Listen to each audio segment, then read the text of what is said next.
دلائل کچھ پیش کرتا کہ نبی صلی اللہ علیہ وسلم کا مقام و مرتبہ جن کے آنے سے پہلے ساری تفصیل بیان کی جا رہی ہے کہ جن کی وجہ سے اس کائنات کو سجایا گیا ہے، جو دراصل وجہ تخلیق کائنات ہیں، جو چنے ہوئے ہیں، اللہ نے جن کو چنا ہے، کہ مصطفیٰ جس کو کہا جاتا ہے جو چنا ہوا ہے۔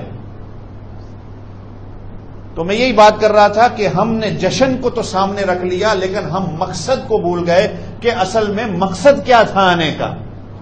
جشن ابو لہب نے بھی منایا،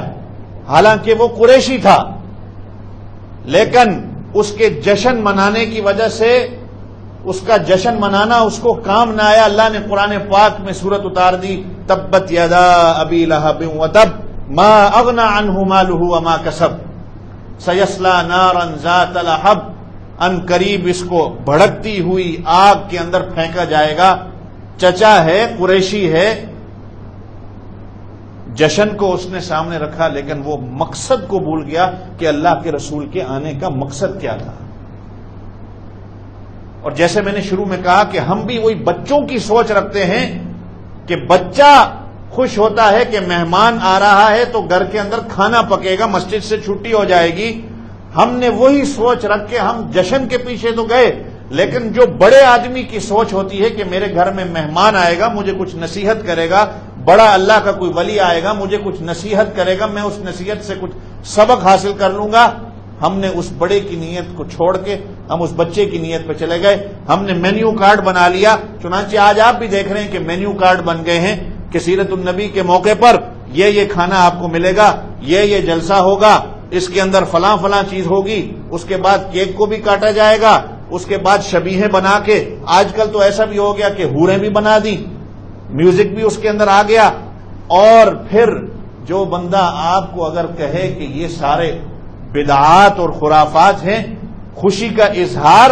وہ مومن ہو ہی نہیں سکتا جو خوشی کا اظہار نہ کرے۔ خوشی کا اظہار کرنا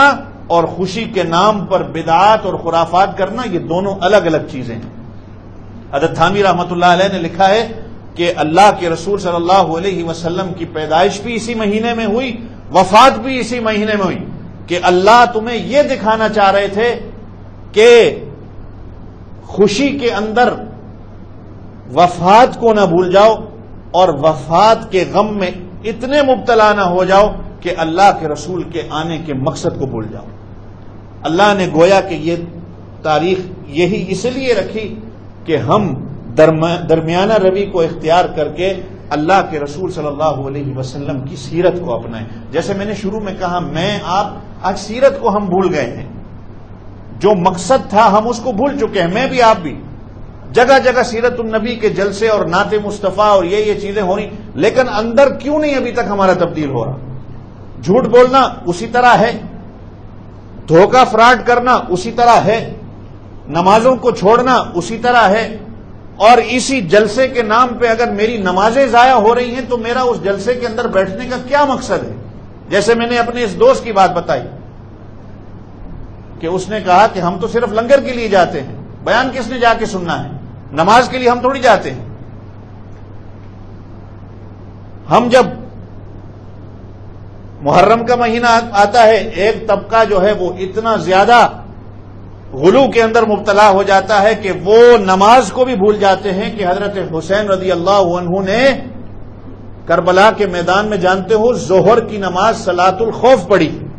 صلاۃ الخوف کا پتہ نہیں، اگر آپ کو پتہ ہو، مجاہدین کے لیے جو نماز ہوتی ہے کہ جو جنگ کی حالت میں ہوں، 2 رکعت ان کے لیے ہوتی ہے کہ ایک صف جہاد کر رہی ہے اور ایک صف جو ہے وہ 1 رکعت پڑھے گی،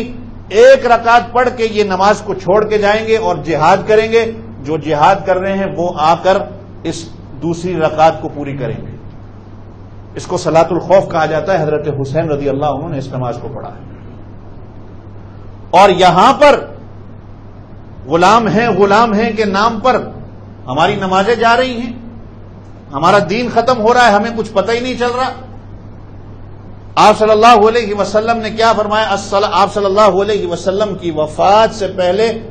ام المومنین فرماتی ہیں کہ آپ صلی اللہ علیہ وسلم کی ہونٹ مبارک پر میں نے اپنے کان لگائے تو آپ صلی اللہ علیہ وسلم فرما رہے تھے الصلاۃ وما ملکت ایمانکم، الصلاۃ وما ملکت ایمانکم، نمازوں کا اہتمام اور جو تمہارے ماتحت ہیں ان کا